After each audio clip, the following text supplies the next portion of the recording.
broadcasting. Yards, touchdowns, shut your mouth, broadcasting. First round draft pick, believe we got stats, kid. Quarterback stacking, 100-yard dashing. So tap in for the action. What teams got traction? Welcome to the Sim Podcast Show. I'm your co-host, Eric, and I'm always joined by my co-host, Ron. What up, Ron? What's going on? You know what we do? We talk about the National Football League on a weekly basis, including the playoffs. Ron, I normally start the show by asking you how you feel this week, but you cannot feel well after what you just witnessed. Yeah, it is what it is. It's been a few days, right? What's today? Thursday. So, I've kind of just let it go. I've come to reality. The season's over for the Steelers, and I'm in full off-season mode now. Like, let me see what we're doing next season. That's where I'm at right now. So that's where you're at. Okay, I feel you. So we're gonna talk about last weekend, of course, the Wildcard weekend. We're gonna have NFL news. We're gonna have our predictions for the divisional round. So let's just dive into it. So let's talk about the NFL news.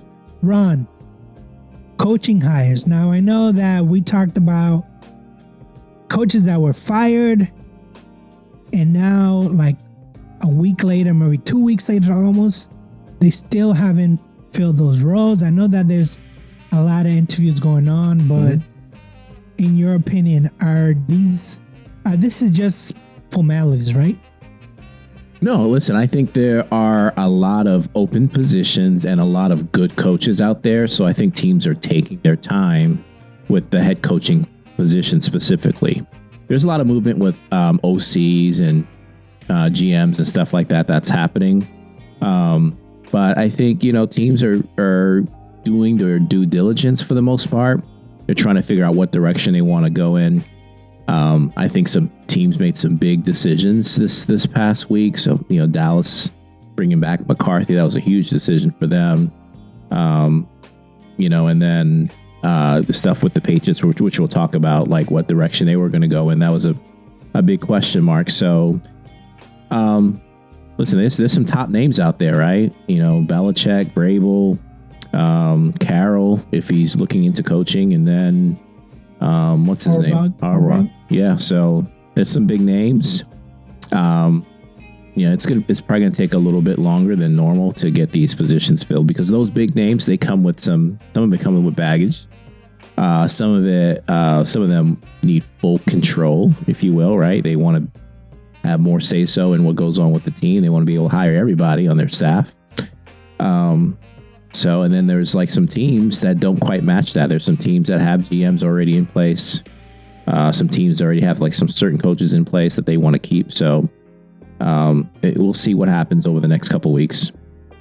Yeah, I mean, like you mentioned before, some of these coaches, even though I feel like they have a resume, they don't need, I feel like a lot of times when you go into the interviews and you have to freshen up your resume, I feel like a lot of these are like, hey, I've been coaching for 25 years. Hey, I've been coaching for 5, coach of the year twice. With Harbaugh, hey, I just won the national title. So I feel like these coaches have so much in their resume. Mm-hmm. You feel like, hey, this is an automatic Super Bowl, but it's not. Yeah, and I think for NFL owners themselves, they still need to know, what is that coach expecting? Like, okay, so Harbaugh just won a championship. He's coming in. He most likely wants to bring his own crew, right? Which is understandable. What does Bill want? Bill is used to being the GM. Is he still looking for that? He didn't succeed or didn't have a lot of success doing that. Will he be okay with not running things from that standpoint? What's his plan too? If I'm interviewing Bill, I don't care what your history is. What's your plan as your OC and DC? Because you jacked that up the last couple of years. Who are you hiring? I need to know that before I hire you as coach. I don't care about all you've done. I need to make sure you're coming in with a plan. So, I heard, I've listened to the radio. Some of these people are like, oh yeah, just hire them. I don't know why you're having, people meet with you once or twice. You got to make sure, if you're an owner of a team, you're paying these guys millions of dollars, you better know what they're coming with. You can't just hire people just based on their history. You got to have a plan. You got to make sure you're all aligned and on the same page with what's going to happen. So not surprised it's taking a little bit longer with these guys. The other thing, we'll talk about the Gerard Mayo introduction yesterday to the press, basically making it official. Ron, I gotta say, I saw this introduction and I was excited. I was fine for it. Hey, long time coming.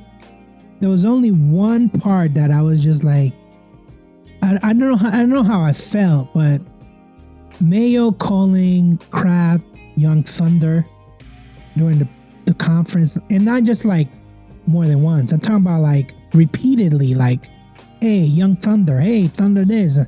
And I don't know if maybe they have a relationship. Oh yeah, I'm sure. It's a really, really tight bond. But I mean, other than that, I think he said all the right things without a doubt, without giving the house away. Yeah, no, Yeah. It was a good press conference. It's apparent that they haven't figured everything out, and that's okay, right? Because we are still in January. You're not necessarily going to know who's going to be your GM at this point, or like who your coordinators are, like what staff you're bringing back. It's okay not to have all the answers yet. So I'm glad Kraft is going to be patient with it. Hopefully he's going to get input from Mayo on who to hire. And then hopefully he's willing to make changes too, because the way things were done over the last few years, I think there's probably some opportunity, to look back and say, okay, it didn't work out the way we were doing things. Let's change things, a little bit, because it'll be better for our team. So I thought everything was handled well in that interview. And I hope, and I think in just knowing Kraft, that it's not like a lame duck, like head coaching position where you're given 2 years. We know you're going to fail because you don't have a roster. You need a quarterback. Speaking of which, I need to talk about that for a sec. But it's not like he's setting Mayo up for failure and he's just going to get rid of him in 2 years. I think they're in with Mayo for the long run. He's going to give him a legitimate opportunity to make the team better. Now, one thing I did not like, and this was not on the opening introduction. He did a separate interview, I think, where he kind of gave away the cards when they're asking you, what are you going to do with the third pick, basically? And he said something, I'm going to take the best player available. But we're looking at, obviously where there's certain positions that's more valuable than others. Something to that effect. I don't have the exact quote in front of me, but he basically came out and said they're going after a quarterback. He implied that they're,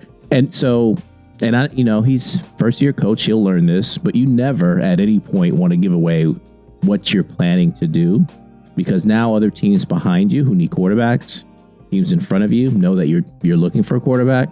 They're going to, drive the price up for you to move up. If there's a guy that you fall in love with these next few weeks before the draft, they're going to drive the price up if you're looking to trade up and stuff. So that part I didn't like, I think, but it is what it is. He'll just have experience dealing with other teams in the future. Yeah, I think he kind of alluded multiple times during the conference that he wants collaboration, right? So he's not gonna be like autonomous like Bill was, where he had the final say. He's gonna have input from everybody, which, yes, definitely we needed that, and I think you're right. I personally think that he has 3 years, but if from the looks of it, looks like the Kraft are just gonna let him figure it out, stay out of his way, which they always do anyways. Right. But it was kind of reassurance. Yeah. Because listen, and same thing for Pittsburgh. As I think back to the years I've been a fan, there's been times we've had bad years, and it's okay to have some bad years. But as long as you have faith that you're heading in the right direction, you can see improvement from year to year. I think that's all that anyone wants, and I think unfortunately, owners aren't that patient with people. With their coaches, and that's why coaches get fired after 3, 4 years or whatever.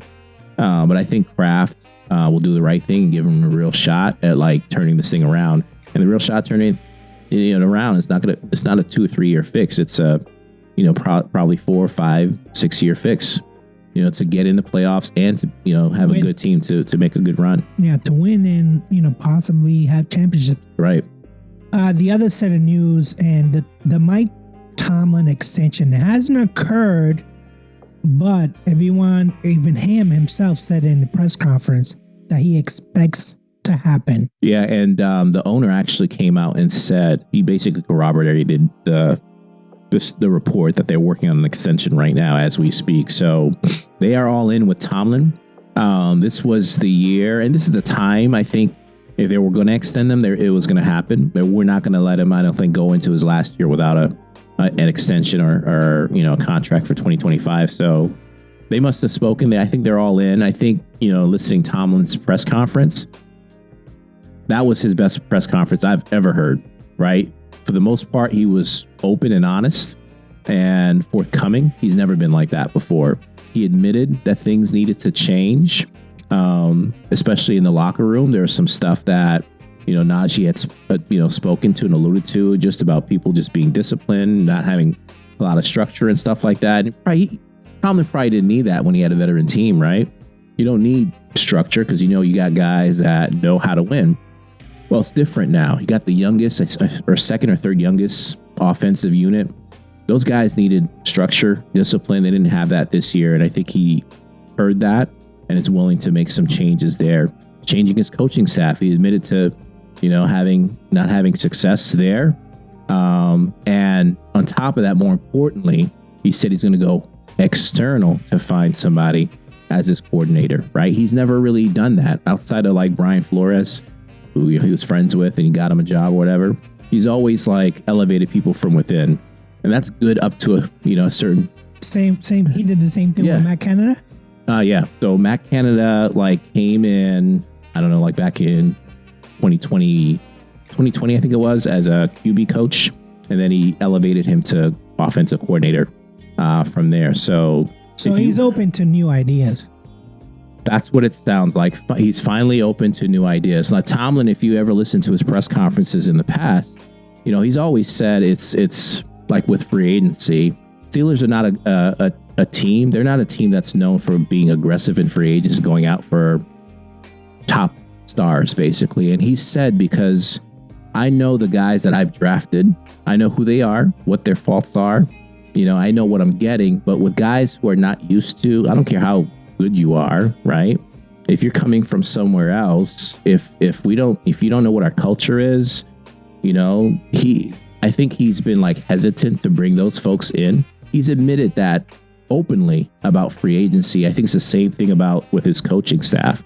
He likes people that are part of Pittsburgh, which is fine up to a certain extent because he doesn't have a coaching tree. None of the guys that have been in Pittsburgh have went on to do anything, have success anywhere. Well, Bruce Arians, he had success. He won a Super Bowl. Bruce Arians was there before Tomlin. Oh, wow. Yeah. So, yes. But outside, of that, the coaches that Tomlin has brought in himself has not had success. And I think it's because he's only looking from inside. He thinks this.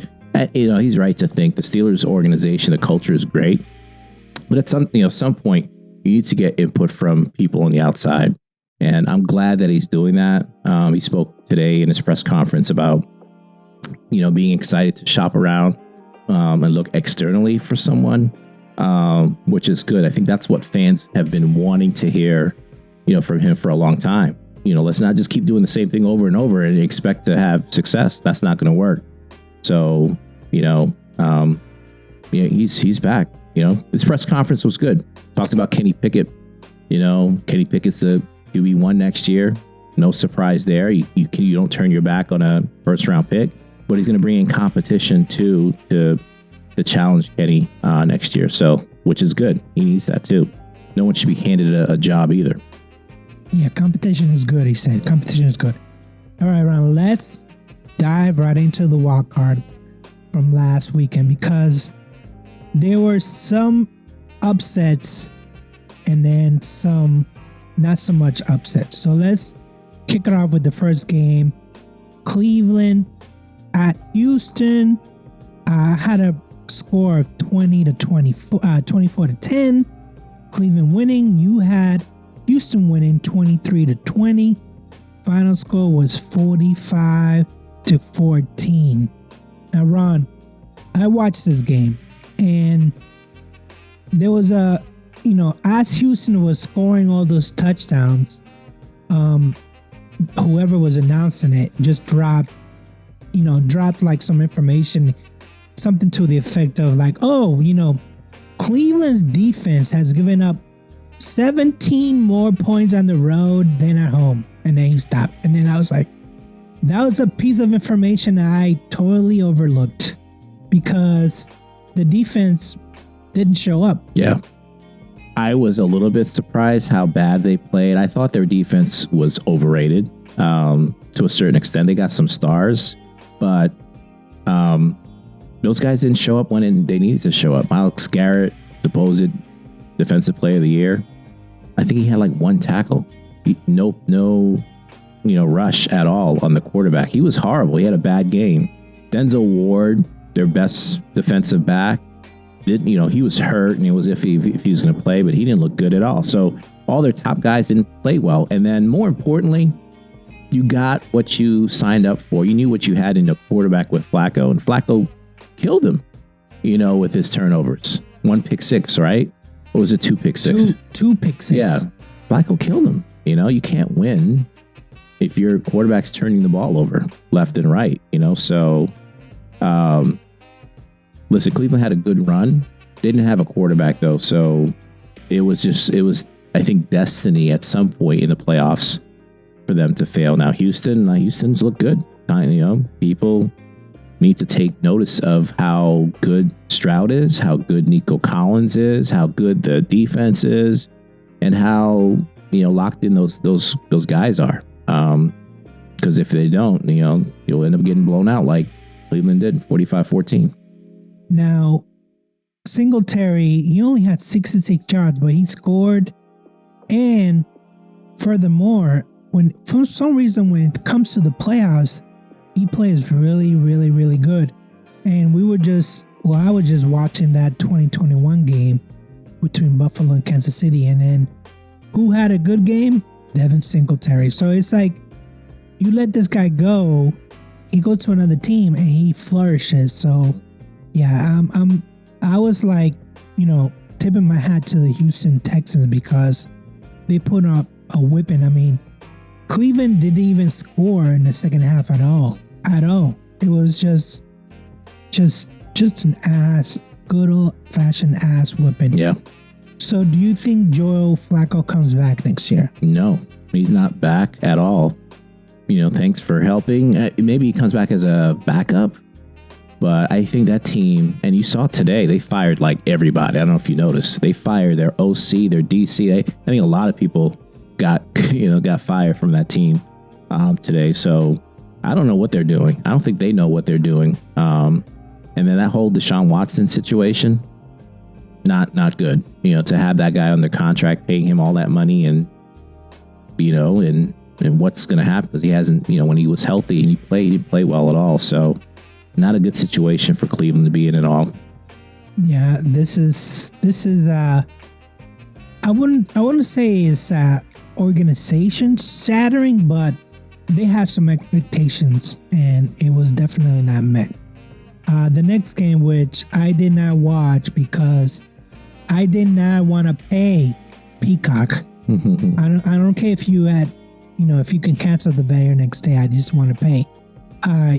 You had Miami at Kansas City. You had predicted a 21-24.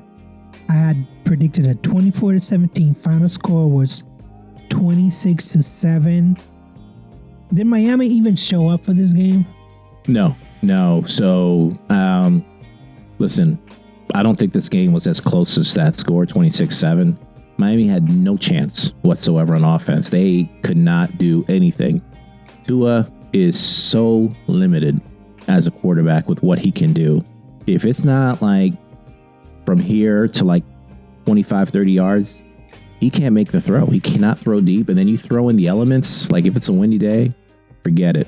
That's what happened. It was a cold, windy day, and all they could do was bubble screens all day long, and that wasn't working. Kansas City was just teeing off on them. So it was one-sided from jump. Ron, did you see anything that, other than obviously Kansas City dominating, did you see anything that was even like, that you could say that, maybe Buffalo can look into this and maybe utilize it this week? I don't think there was anything other than Rashid Rice, 130 yards. I don't think he's going to repeat that this week. Maybe. He might, because Buffalo's secondary isn't very good. They keep everything in front of them, though, which is, what they did to Pittsburgh. Oh, you don't like the two safeties for Buffalo? Well, those guys are good, but their cornerbacks aren't very, very good. I don't think you can look into this game and think. I think the and we'll get to next week. I think the game could go either way. I think both teams are good. Kansas City and Buffalo. It can go either way next week. So Miami just did not belong in the play. They're not one of the best teams in the AFC. They just happen to have like a fairly easy schedule. They handle the teams that they're supposed to, and they lost the games that to teams that had a better than 500 record. And they're limited. They got to figure out what they're going to do with quarterback, because who is great, like I said, in Miami, South Florida, when the weather's nice, you're playing crappy team, but when it starts to get playoff time, it's not going to work. It just isn't. It's not going to work. All right, the Pittsburgh Buffalo, let's leave that till the end. Let's go into the Green Bay Dallas, excuse me. You had Dallas winning 27-20. I had Dallas winning 30-20. Final score was 45-32. Ron, we pretty much expected that Dallas was going to beat up on Green Bay, but they laid not just a normal size egg, a giant egg, especially the first half. Yeah, it was bad, and I'll give the Packers credit. They came out, they were prepared, they looked like in sync. Jordan Love was executing left and right. It felt like Dallas got punched in the mouth, like they just came in expecting to win. I knew their defense is a little bit overrated. Besides Parsons, I thought there's definitely some question marks, around that whole defensive roster. But they got punched in the mouth and they didn't know how to respond at all. And then Dak was just not good, not on his game at all. And no running game really whatsoever. You get behind early like they did, you got to end up throwing 60 attempts is what Dak had. And that was a recipe for disaster. Yeah, I was watching this game and I couldn't believe how efficient Green Bay was. I mean, they had like 50 plays compared to Dallas, who had almost 90 plays. I mean, Dak 400 yards because they fell behind so early. But, I mean, Jordan Love, 21 of 16. He was just, can he repeat it, basically what I'm saying? Can he repeat this performance against San Francisco? We'll definitely talk about it, but, there was a time where you thought Matt LaFleur was in the hot seat, and I was like, no, I think if he can get Jordan Love and straighten out, I think he'll be okay. I said he'd be in the hot seat if they didn't get that team in the playoffs. He's in the playoffs. And winning on top of that. So Jordan Love got them in the playoffs. He's had a pretty good year. Not perfect, but good for his first year, especially being a starting quarterback, right? I think it's been a success. So that's what I think they were hoping for, especially if you get rid of Aaron Rodgers. You better get to the playoffs. They did that. Mission accomplished, and they won. So, no, LaFleur is no longer on the hot seat. I don't know if anyone expected Love to play this well. I don't know if anyone expected Green Bay to go into Dallas and dominate like they did. But hey, they may have found their franchise quarterback. Again, Again. And the thing is, like, even Matt LaFleur, even on the press conference after the game, he was just like, Jordan Love, he knew, it was almost like he knew he had it in him, but he hadn't shown it yet. He showed it to Dallas, and he was just like, this is what he's capable of. Yep. I don't know. Can he repeat that? We'll talk about it, but good for Green Bay. I think Dallas was not so much a coming out party as it was just a good old smack in the face for them. Let's talk about the Rams at Detroit. Ron, you had them, Detroit winning 28-27. At Detroit winning 28-24. Final score was 24-23 Detroit. What did you think about this game? Because I have some thoughts. Awesome. I thought it was a great game, back and forth, as I expected. Second half, not a lot of scoring in the second half, but Detroit, Goff is a good quarterback, right? He's borderline. He might be in the top 10, to be honest with you. Very good running game in Detroit with Montgomery and Gibbs. Those guys are a great 1-2 punch. And then you probably have one of the top 3 receivers in Amon-Ra St. Brown, Jameson Williams, and those guys. Those guys, were good. So, and then the defense for Detroit played a little bit better than I thought they would. But I'm not surprised it was a close game. I thought it can go either way. And I said, if Detroit gets past the Rams, I'm putting Detroit in the Super Bowl. I think they're that good. I think, defensively, there's some question marks for sure. Hutchinson still needs to play a little bit, better and get some pressure on the quarterback a little bit more. But Detroit's a team you don't want to face, I think, in the playoff. They're going to be a tough out. Yeah, I mean, their offense was as advertised. I'm still not there. I haven't bought in with the defense. Giving up 20 points for the rest of the game, I don't know. It was Sean McVay, and I'm sure he was just like, hey, we can exploit this, whatever. But I feel like if they face a good defense, which Tampa Bay is a pretty good defense. I don't know how good Tampa Bay's defense is. I think it's better than the LA Rams defense. Maybe. So I think this might be a close game when they play Tampa, and we'll talk about that. But I mean, it was very exciting the first half. It was not exciting the second half because I feel like there was a chance there where the Rams could have won this game. I mean, they definitely scored more points than the Detroit Lions did. So there was a chance. I got the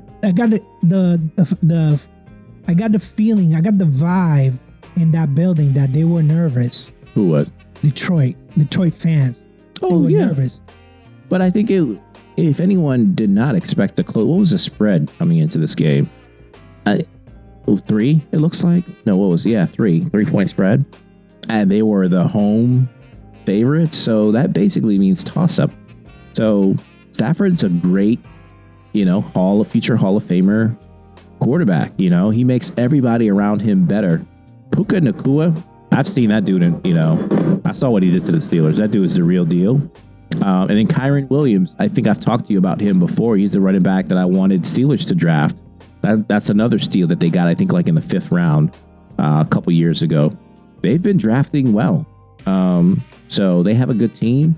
They have a good quarterback. Now, how much of a window, like how long is that window open? Stafford's up there in age. Their defensive tackle, what's his name?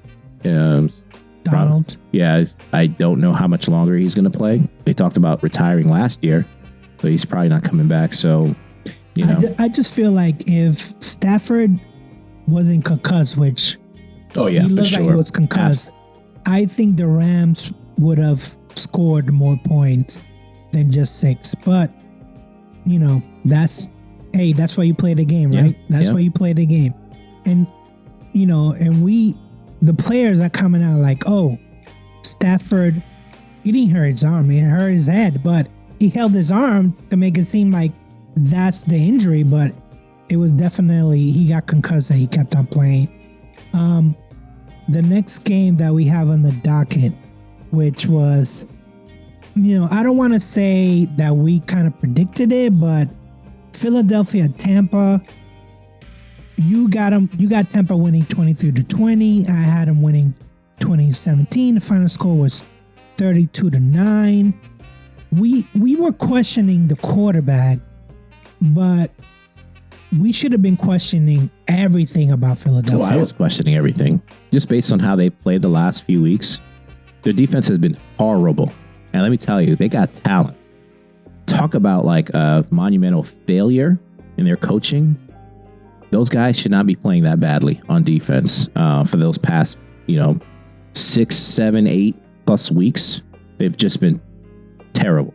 No excuse for that. Jalen Hurts is hurt. I'll give him that. A.J. Brown didn't play. I get that part. But there is definitely some dysfunction in Philadelphia. I don't know if they've made any moves just yet. I think they announced today that what's the coach's name? Sirianni. He'll be back next season. So they're not looking to get rid of him. But there is some dysfunction on that team. And to me, it's been evident for the past 3-4 weeks. So I think that's why we both had Tampa winning this game. And for Tampa, I don't think it's anything special that they did. Baker Mayfield has played well. He's been pretty good all season. But it's going to be a lot tougher this next week. You're not playing a dysfunctional team this next week. So we'll see what happens. Well, I would want to see Mike Evans score a touchdown during that game, but since everyone else did, I'm okay with it. I just feel like he's a better player. You got to get him in the game. Mayfield, if you're listening, you got to get Mike Evans in the game. All right, so now we come to the game. Pittsburgh at Buffalo. Ron, you predicted Pittsburgh to win 17-13. I predicted Buffalo to win 28-14. Final score was 31-17. Ron, why did you think Pittsburgh had a chance? The spread was 9.5. They had a chance when the game was being played on Saturday, I think, or was it Sunday originally? Saturday. No, Sunday, I think originally. Oh, right? Sunday, yeah, Sunday. Yeah. So when Thursday, I think when we sat down and did this, we knew the weather was going to be pretty bad. We knew that the bad weather would favor, at least I knew the bad weather would favor Pittsburgh. So I thought it was going to be heavy winds, lots of snow. Basically, I thought the environment was going to be favorable for Pittsburgh, where it was going to limit what Josh Allen could do. Throwing the ball, at least, not running the ball. He can still run. But I thought, like, throwing the ball, there would be some limitation there with the weather and stuff. Now, they moved the game to Monday, and I knew from there, as soon as they moved the game, I was like, we're screwed, to be honest with you, if I'm being honest. So I thought, when I did this prediction, I thought for sure we had a little bit of advantage with the weather being what it was. But, when the game started, we just got punched in the mouth. We tried to do the same thing, came out conservative on offense. And it wasn't until we got down like 14-0, I think it was, so we started to open up the offense a little bit. Just a bad game plan from yeah, because at some point, I think you were down by just 11. Mm-hmm. We worked our way back. We opened up the plan. And, we started to throw when we needed to. But, Buffalo came out and did what I expected them to do. They had 8 men in the box. And they said, you want to beat us? Let me see Mason do it. And Pittsburgh said, no, we're just going to keep running it. And it didn't work. The first 2 drives were punts, right? Because Najee, Jalen, they were running against like a floated box. So it didn't work. Now, whether Mason had the opportunity to like audible out of it or not, it didn't happen, right? So the first 2 drives were just wasted out. It was like scripted plays and we didn't make any adjustments whatsoever. And Buffalo just dared them to pass. And we never adjusted until it was, the game got a little bit almost out of hand. So just a bad game plan for sure. And then besides the game plan, I just thought Buffalo played more physical than Pittsburgh did, especially when they got the lead. I think Pittsburgh was just a little bit not as physical as they needed to be to win the game. So you basically had the weather in your side. When the game was moved to Monday, you knew it was over. I knew it was over. I kept an eye on the weather. I was like, okay, maybe it'll still be windy, but it wasn't. Maybe there'll still be snow. There was no snow. That field was clear. It was just a bad matchup because we don't have the guys to match up with their tight end. Steelers are one of the worst teams against tight ends. Josh Allen killed us last year passing the ball. Now he didn't necessarily. I think he killed us a little bit, passing to tight ends this year in this game, but it was more so what he did with his legs. He had 74 yards rushing. They had as a team 179, and that was because there was a couple of, the 52-yarder by Josh Allen. But the thing is this, like once Buffalo got the lead, they almost went into like automatic. They were just like, no, we're just going to run the ball and, move the clock down and forget about it. Because it's almost like they knew that Pittsburgh wasn't going to score all those points all at once. Well, no. And, but I'll give Pittsburgh some credit because they did work their way back to make it almost, I think it was like a 2-possession game, or like it was a touchdown and field goal, like you said. But then, when we were back in the game, Josh Allen made a play, or the officiating screwed us over, or something bad happened, right? And we can spend a lot of time and energy on like a lot of the bad calls that happened, like Josh Allen's run. There was obvious holding. The official came out, or an official came out and said should have been a holding call on that run. It looked to me like Josh Allen was he did a fake slide, right? And when the defensive back saw that, they kind of held up a little bit. Now, I should have still made the tackle, but that little hesitation made Josh Allen, finish the play and get in the end zone. And then there was like some really bad calls. Like it was a pass interference call with Josh Allen threw the ball into the first row. They threw the flag, talked about it because they know it was not a catchable ball. There was no passing interference, and they say, okay, there was holding, and there was no holding on Pittsburgh. The hold on Pickens was a bad, they didn't call that, when we needed to like have a drive. I think it was like a 3rd or 4th down call. Pickens runs a slant, the guy completely holds him. Not called.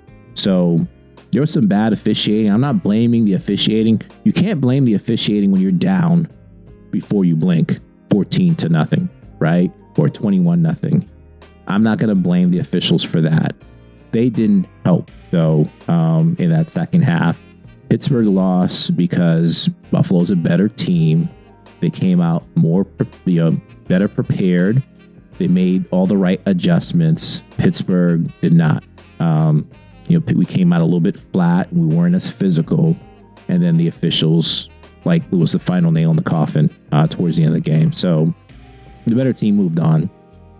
If you need bad weather to help you, give you an advantage, that tells you who the better team is. And you guys trotted out Mason, right? And I mean, he played well. 22 for 39. That's a lot of passing. But like I say, you guys were behind. You needed points. Behind, exactly. And the one pick that he threw was in the end zone. It was such a bad play call, man. It was like 2nd down.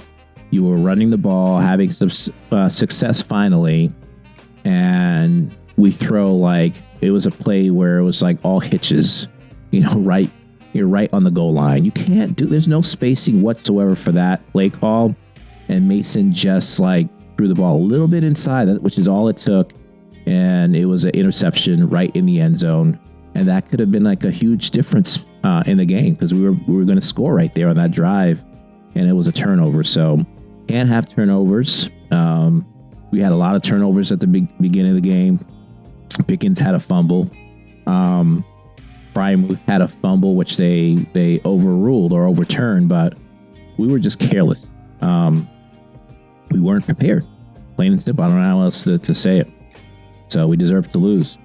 Yeah, I mean, the thing is that we've been watching for 18 weeks this team, and we knew they were not good enough.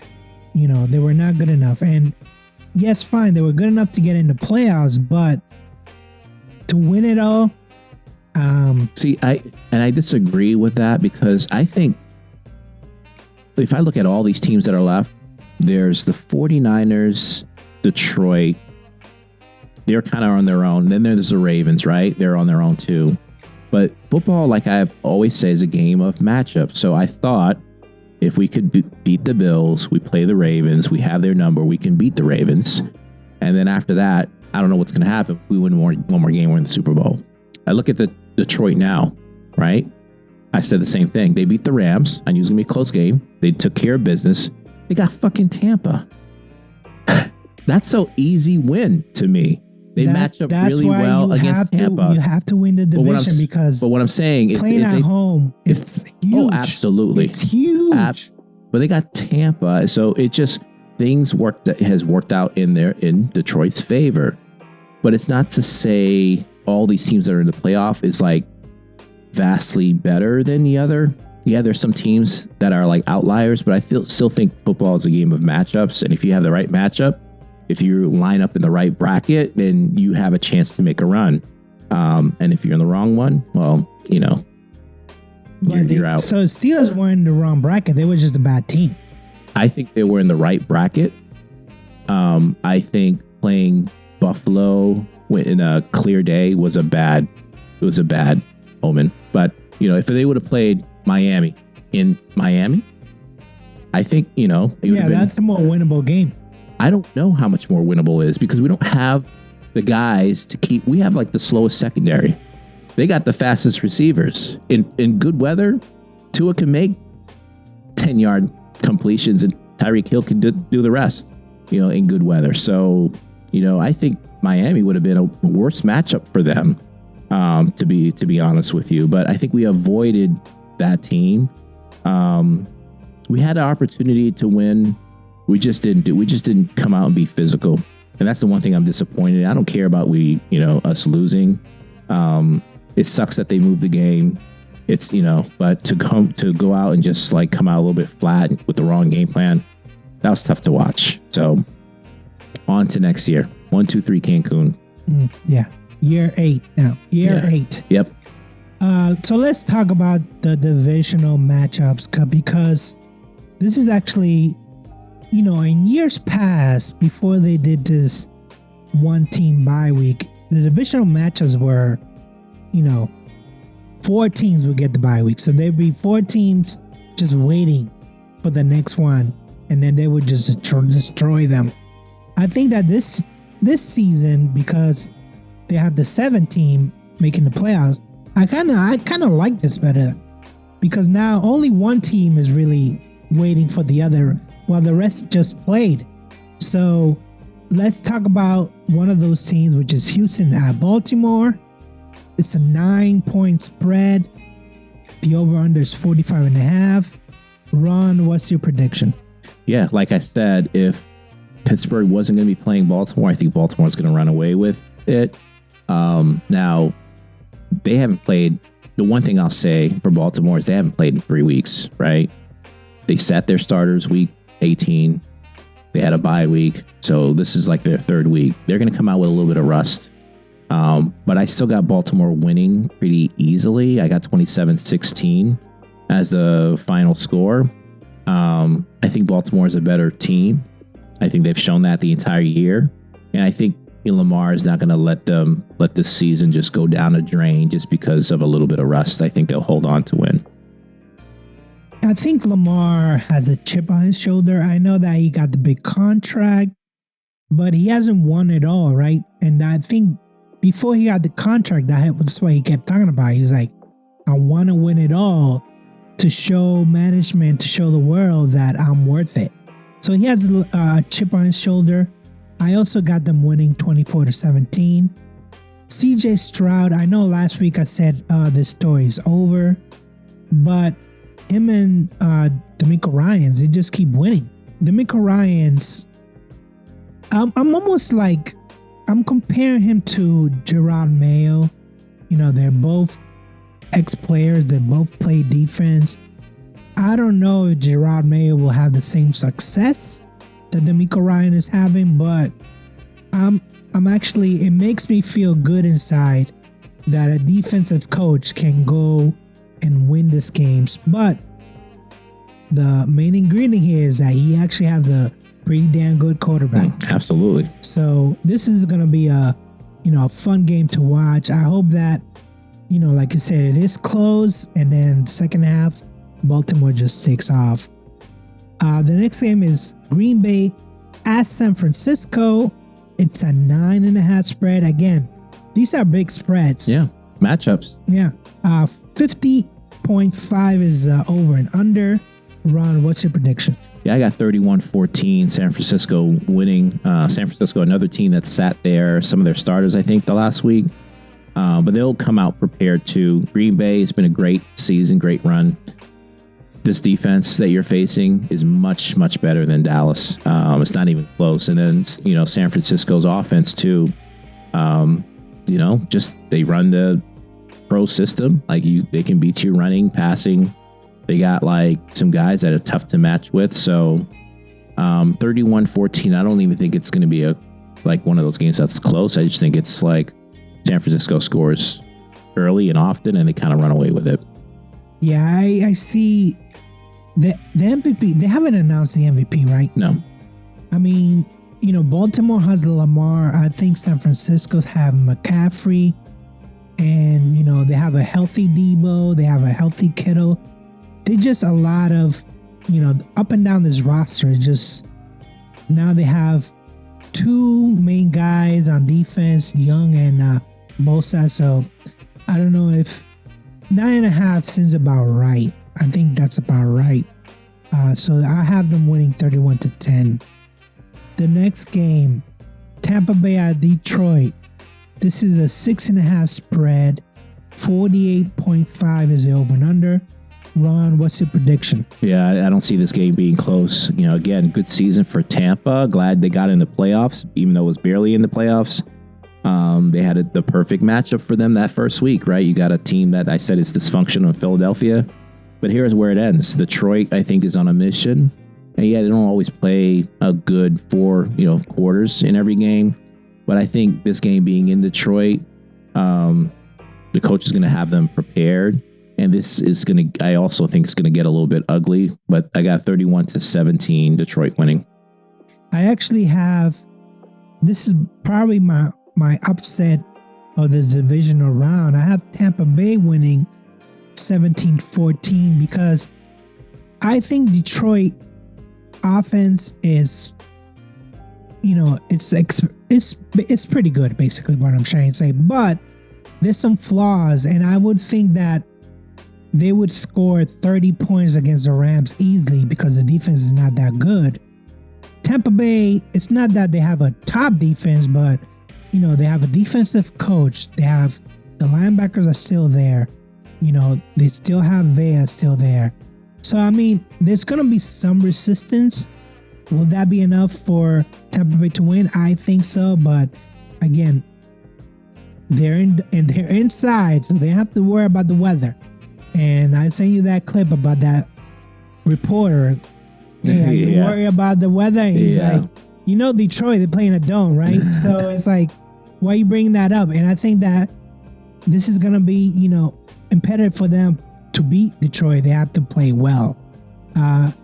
Baker Mayfield, I mean, he has a swag, but he has to back it up. Yeah. I love Mayfield. I love his attitude. Love the energy he brings. He's not like the perfect quarterback either. He has some shortfalls, right? But, for what he is, I wouldn't mind having him on my team. Yeah, I wouldn't mind having any. And was this like his fourth team, fifth team? I think only third, right? Cleveland, Carolina. Oh, he played for the Rams that one time when Stafford got hurt. Did he? Yes. Yes, he's been around. He's been around. The final game of the week, Kansas City at Buffalo. This is the closest spread is 2.5, 46.5 over and under. Ron, what's your prediction? Yeah, that's a tough game. I think it can go either way. 2.5, point spread to the home favorite is, like I said, is a coin flip. So I got Kansas City though winning this one 24-21. Even though I don't want to see anything about Taylor Swift or anything like that. I think Kansas City, Mahomes, I trust him a little bit more to make a good play and not to make a mistake, even though Allen didn't make any mistakes at all in Pittsburgh or against Pittsburgh. So, but I got Kansas City winning this one because I think they can do a little bit more running and passing. But Buffalo's a good team too, so it's going to be a great game. Yeah, I got Buffalo winning by flipping the score 24-21. I got Buffalo winning going all the way to the Super Bowl. I think that they haven't forgotten about 2021, 13-second game. They're better. Overtime changes rules because of that game.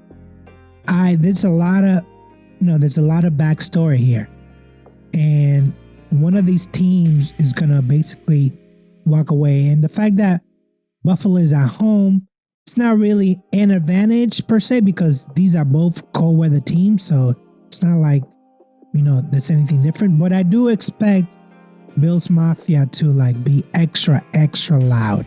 Yeah, forget the loud. They'll be throwing snowballs like they did against Pittsburgh. They'll be doing everything. I think that there's some Canadian fans and they just do whatever they want. They're like, hey, we're going back to Canada anyway. So what does it matter? So Ron, this is probably the Tampa and Detroit and Kansas City Buffalo, the only two games that we kind of disagree on, but this is what they play. Yeah.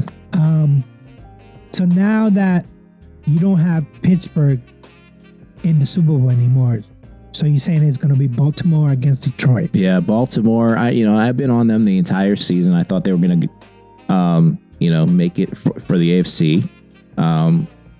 And I've flip-flopped a lot on the NFC. I thought it was Philly initially beginning of the season. They flopped. Then I went, I thought San Francisco looked so damn good, but I want to go to Detroit. I think Detroit has been, if I'm not mistaken, they've been in my top 5 the entire year. If I'm not mistaken. San Francisco may have been there too, or they may have fallen out at one point, but I just think they got everything that they need. Offensively for sure. Defensively, I think they got just enough. If they add, I'm just looking down the road next 2-3 years, they're going to be a team you just can't mess with because offensively, they already got all these young guys. Goff, perfect quarterback for that situation. Defensively, they got Hutchinson. It's his second year. Branch he's a rookie.